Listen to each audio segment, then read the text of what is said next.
Сәлем достар, бүгін мен сіздерге Wizer.me сервисі туралы айтатын боламын. Wizer.me интерактивті жұмыс парақтарын жасауға арналған онлайн сервис. Бұл платформаның көмегімен түрлі қызықты тапсырмаларды құрастыра аласыздар.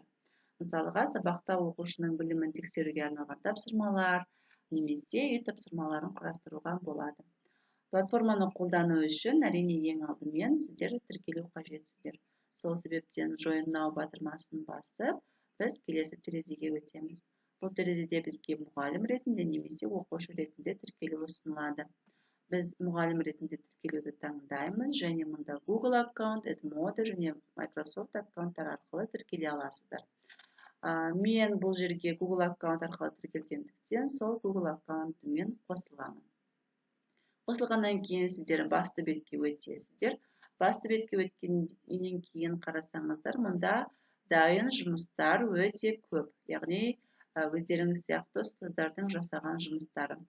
Өзіңіз қалаған жұмысты таңдап, өзіңізше өзгертіп, өз сабақтарыңызда қолдана аласыздар. Немесе барлығын жаңадан бастап, өз жұмыс парағыңызды жасай аласыз. Ендеше біз бүгін өз жұмыс парағымызды жасаймыз. Ол үшін Create Worksheet батырмасын басамыз. Және сол жақ бөлігінде бізге көптеген үлгілер берілген. Кез келген бір үлгіні таңдайық.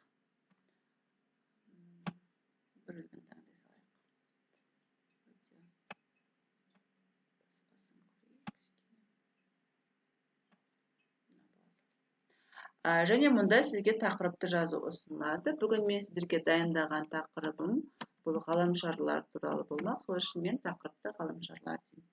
Ал енді қазір сұрақтарға келейік. Сұрақтар түрі өте көп көріп отырсаңыздар. Бірінші open question, яғни ашық сұрақ, балалар өздері жауап береді. Multiple choice бұл оқушы дұрыс жауапты таңдайды. Blanks деген ол бос орындарға қалған сөздерді қойып жауап береді. Fill in an image, яғни суретте берілген зат элементтерін тауып атайды. Matching, екі топтағы тиісті мәліметтерді сәйкестендіреді. Table бұл кестегі ақпараттарды толтырады. Яғни бұл сұрақ түрлерін сіздер жұмыс барысында көре жатасыздар және өте оңай түсінесіздер. Мұнда айтып кететін жағдай, мысалға мәтін, сурет, бейнеролик, сілтеме де қоса аласыз. Яғни оқушыға тапсырманы орындауға көмектесетін нәрселер қосуға болады көптеген. Ал қазір енді біз сіздермен бірнеше сұрақ түрлерін қосып көрейік. Және айта кететін нәрсе, бұл платформа ағылшын тілінде. Егер сіз ағылшын тілін білмесеңіз, ешнәрсе етпейді. Сіз браузердің аудармашы құралын пайдалансаңыз, сайтты сізге қалаған тіліңізге аударып береді. Ендеше жұмысқа кірісейік. Мен қазір сурет бойынша сұрақ қойғым келіп отыр. Ол үшін біз суретті басуымыз керек. Менің дайындап қойған суретім бар. Оны басқаннан кейін ол сурет бізге шығады. Міне қарап отырсаңыздар. Және мұнда сіз өзіңіз сұрақты жазасыз.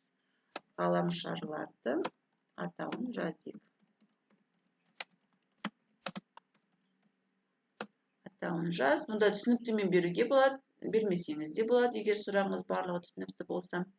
Мұнда өз даусыңызбен сұрақ жазуға болады. Қазір енді сұрақтарды көрсетейік. Мұнда бізге бірінші, яғни сіз жауаптарын жазу керек, дұрыс жауаптарын.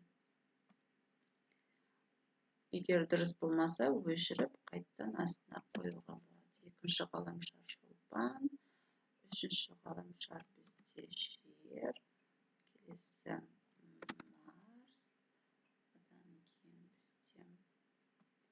бізде Юпитер деп жазайық. Сатурн.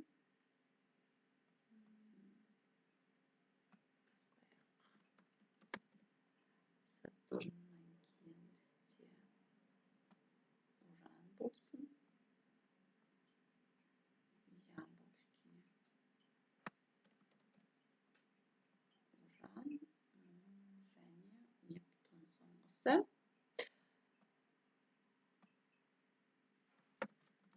Мінекей, қазір біз тапсырмаларымызды жаздық. Енді сақтаймыз. Шықты. Тағы да келесі бір сұрақ түрін қояйық. Ол бізде топтастыру болсын. Мысалға, топтастыру. Ғаламшар топтарын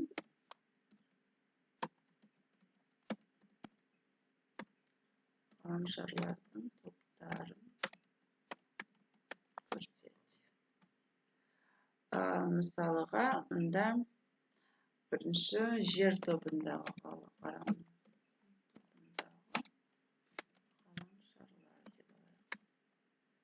Келесі алып ғаламшарлар болсын.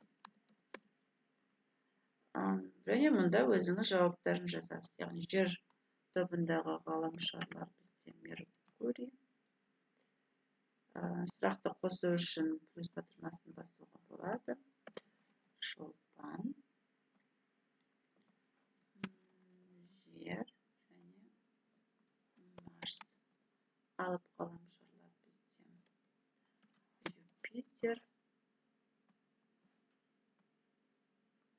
Сатурн, келесі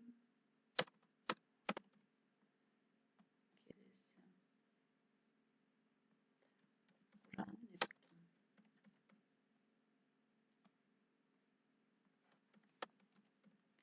Мінекей сұрақтарымыз дайын. Бұны да сақтаймыз. Яғни бұл жерде сіз кез келген сұрақ түрін таңдап қоса аласыз. Қазір енді бізге қалай балаларға көрінетінін көрейік. Мысалға, сақтау арқылы біз қазір өзіміздің дайындаған жұмыс парағымызды көре аламыз. Ол үшін превью батырмасын басамыз. Превью батырмасын басқаннан кейін міне сұрақтарды көре аламыз.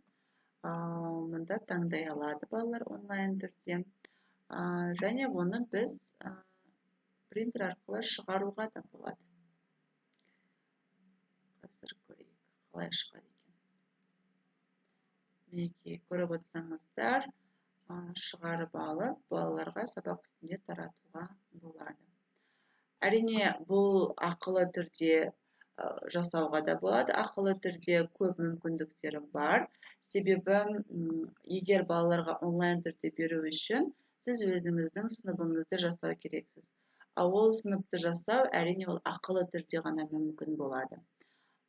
Бірақ тегін түрде сіз жасап, онлайн жасап, оны принтер арқылы шығарып, балаларға таратуыңызға болады. Мінекей, осындай платформа сіздерге пайдалы болды деп ойлаймын. Жұмыстарыңызға сәттілік, сау болыңыздар.